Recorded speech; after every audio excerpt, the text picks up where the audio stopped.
Is masturbation really a sin? Or is this just a topic that Christians argue about? Because the truth isn't what you're doing with your body, but what's happening within your heart. There was a time in my life where this wasn't even a question. Masturbation was just normal.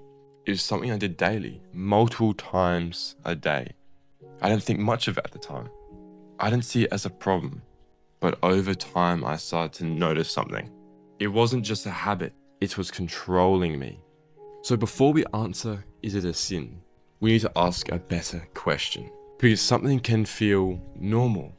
It can be an everyday task, but over time it's slowly damaging you. Now the Bible doesn't directly say anything about masturbation, but it says some key words that tie to it. It speaks clearly about purity, self-control, and lust. And it also talks about honoring God with your body. As 1 Corinthians 6:19-20 says, your body is a temple of the Holy Spirit, therefore honor God with your body. So the question becomes, is masturbation honoring God's body? Honoring our temple? Let's be honest here, masturbation is always tied to lust. It's not just a physical act, it's fueled by thoughts and desires. Colossians 3-5 says, put to death sexual immorality, impurity, lust, evil desires. Notice that lust is included. So even if the act itself isn't named, the desire behind it is. Another key issue is control. 1 Corinthians 9:27 says, I discipline my body and I keep it under control. Ask yourself honestly, are you in control with what you're doing? Are you in control of it? Or is it controlling you? Because when something becomes compulsive, frequent, and hard to stop, that's no longer freedom. That's creeping into addiction. A lot of people just try to justify it, saying it's normal. Everyone does it. It's not hurting anyone. But sin is not defined by our culture. It's defined by God. Romans 14:23 says, whatever does not come from faith is sin. So if you feel a conviction, if you feel that pull is telling you it's wrong, that matters. This is where things changed for me. I stopped asking, how far can I go without it being a sin? And I started to ask, how close can I get with God?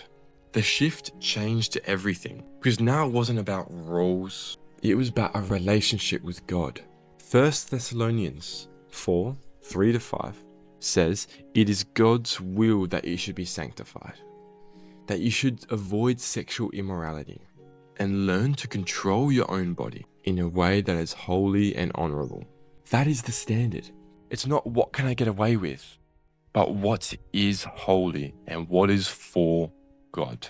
Here's some practical steps I'm going to give you to help you with this. Stop minimizing it. You must be honest with yourself. You must be honest with yourself. If it's something you can't go without, if it's something you keep coming back to, call it what it is. Only the truth can change it. It's an addiction. The sooner you accept it, the step closer you are to defeating it. Step 2, change what feeds your mind. Philippians 4:8 tells us to focus on what's pure. You're constantly feeding your mind with sexual content, social media, and lustful thoughts, then this cycle will not stop. You have to change the input. You already know what leads you there. You must remove those triggers. Late night, being on your phone, being alone. Do not ignore it. Cut it off. Now step 3, don't just cut it off and leave it and hope it never comes back. But you must replace the habit with something good. Replace it with something that gives you purpose, that gives you drive. Replace it with working out, going to the gym, reading, becoming knowledgeable, praying, and build a space around you full of life and prayer. And bring others around you. Get other people around you. Enjoy the time and spent with loved ones and friends. Never be alone when you can help it. Especially if you feel like you're not making progress. It's because you're not filling up that empty spot with something good. You make so much progress when you take away a negative habit and you replace it with a good habit, a habit of progress and mission and drive. Instead of declining, you're excelling. And when you feel like you're taking control back on your life, that's when you'll get the strength to push away the pull of sin. So is masturbation a sin?